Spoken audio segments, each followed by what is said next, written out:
তাড়াহুড়া করার কিছু কারণ নেই। একদিনে সবাইকে ফর্ম ফিল আপ করতে হবে।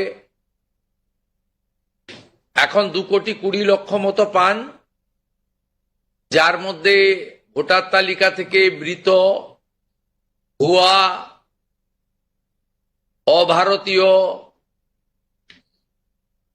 অস্তিত্বহীন এমন প্রায় 30 লক্ষ মতো লোকের নাম আছে। সংখ্যাটা কম বেশি হতে পারে, আমি টেন্টেটিভ বলছি।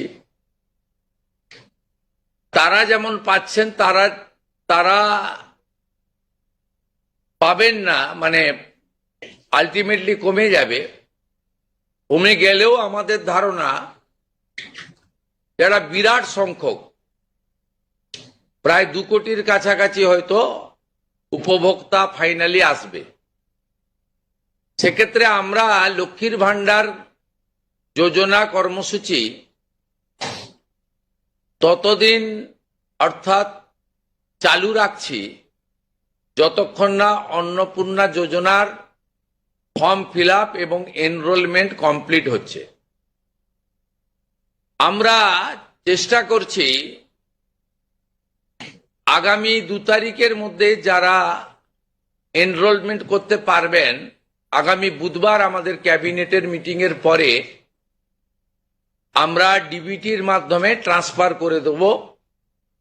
প্রথম কার্যক্ষেত্রে 1 তারিখ থেকেই বেনিফিটেড হবে তারা, জুন মাসের। কিন্তু যেহেতু এনরোলমেন্ট করতে হবে, সেই জন্য আমরা আরো 2 দিন হাতে নিয়ে 3 তারিখে আমরা আপনাদের জানিয়ে দেব। মানে প্রোগ্রাম হবে, যতজন করতে পারবেন। এই কালকে ছুটি আছে, শুক্র থেকে মঙ্গলবারের মধ্যে যতটা এনরোলমেন্ট হবে। তো এটা প্রসেসটা ডেলি চলবে। যেমন যেমন এনরোলমেন্ট হয়ে যাবে, ভেরিফিকেশন হয়ে যাবে, তারা অটোমেটিক কোর্সে লক্ষ্মীর ভান্ডার থেকে অন্নপূর্ণা যোজনায় চলে যাবেন এবং লক্ষ্মীর ভান্ডার তাদের অফ হয়ে যাবে।